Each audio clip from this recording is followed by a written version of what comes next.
The Four Agreements by Don Miguel Ruiz. Page 120.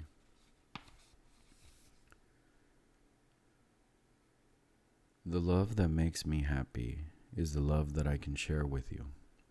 Why do I need to deny that I love you? Is it not?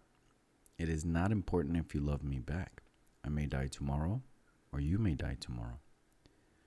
What makes me happy now is to let you know how much I love you. You can live your life this way. By doing so, you prepare yourself for the initiation of death. What is going to happen in the initiation of death is that the old dream that you have in your mind is going to die forever. Yes, you are going to have memories of the parasite, of the judge, the victim, and what you used to believe. But the parasite will be dead. This is what is going to die in the initiation of death, the parasite.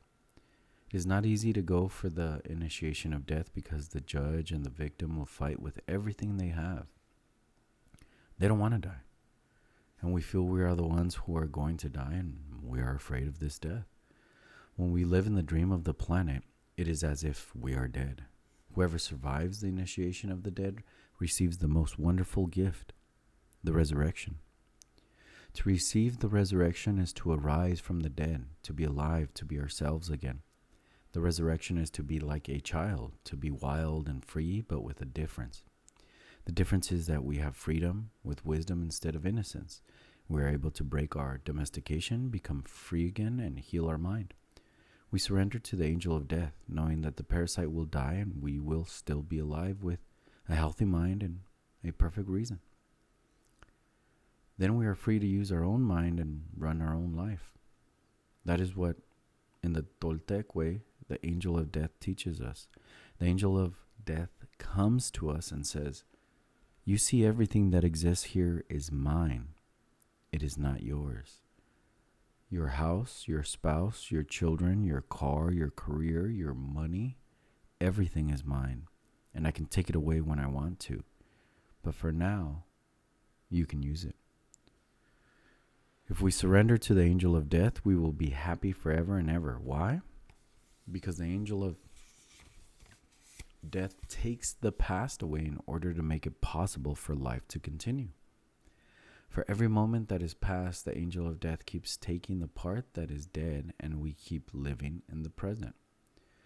The parasite wants us to carry the past with us, and that makes it so heavy to be alive. When we try to live in the past, how can we enjoy the present?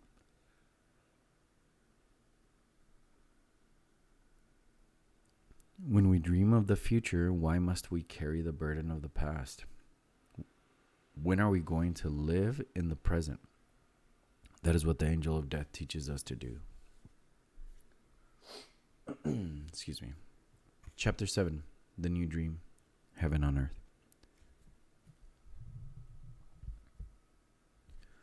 I want you to forget everything you have learned in your whole life. This is the beginning of a new understanding, a new dream.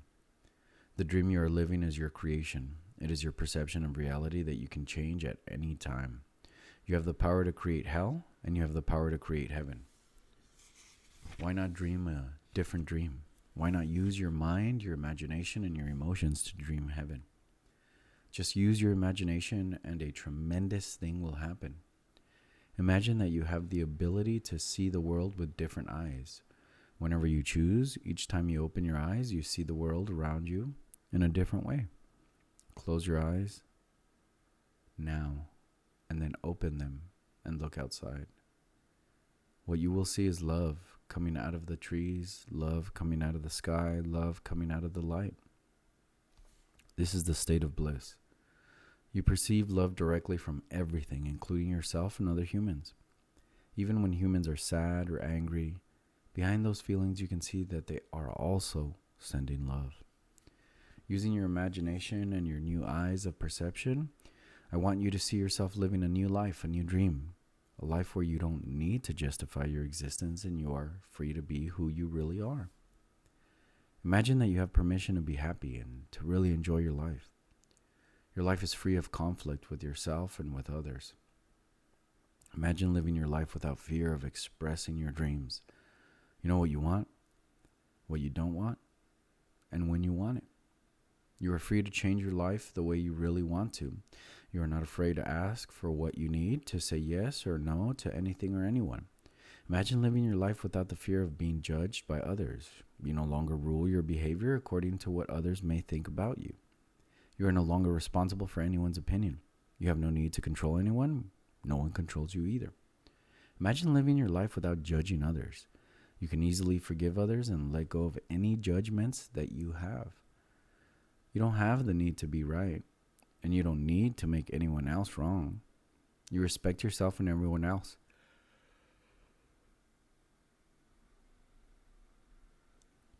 And they respect you in return.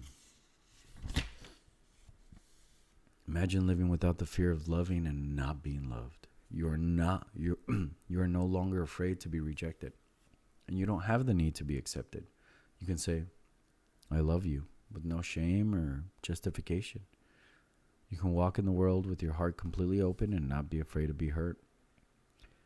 Imagine living your life without being afraid to take a risk and to explore life. You are not afraid to lose anything.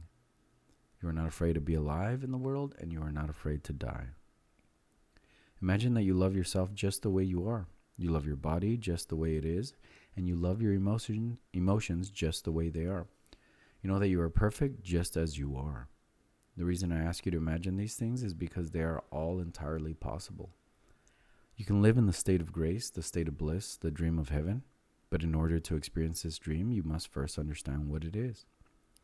Only love has the ability to put you in that state of bliss. Being in bliss is like being in love. Being in love is like being in bliss. You are floating in the clouds. You are perceiving love wherever you go. It is entirely possible to live this way all the time. It is possible because others have done it and they are no different from you.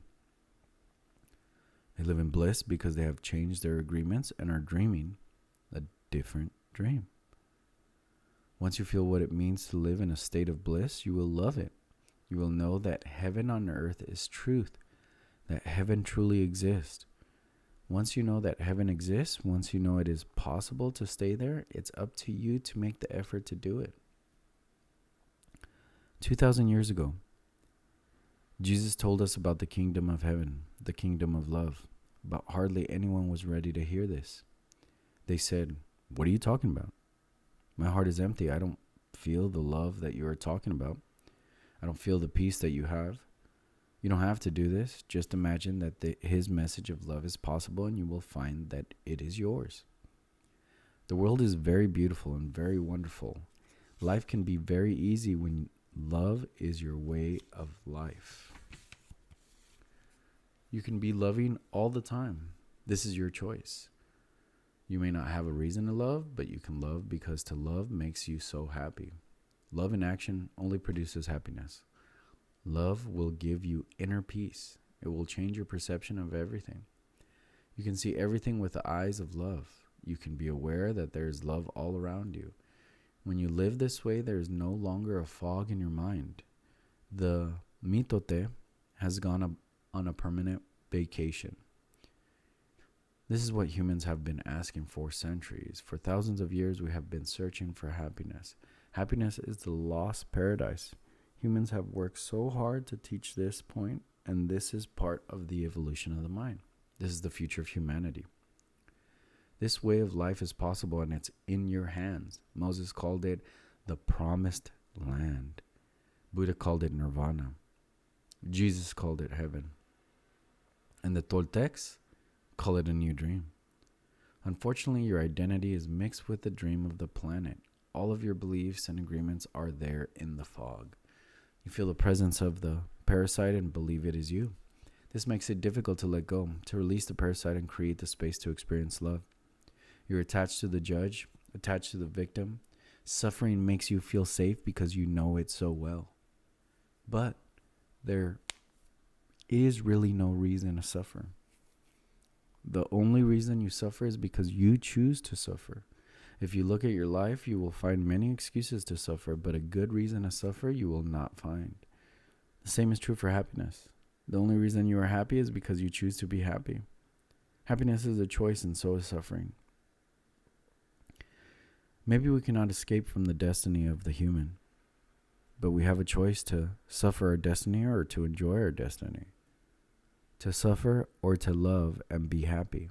To live in hell or to live in heaven. My choice is to live in heaven. What is yours?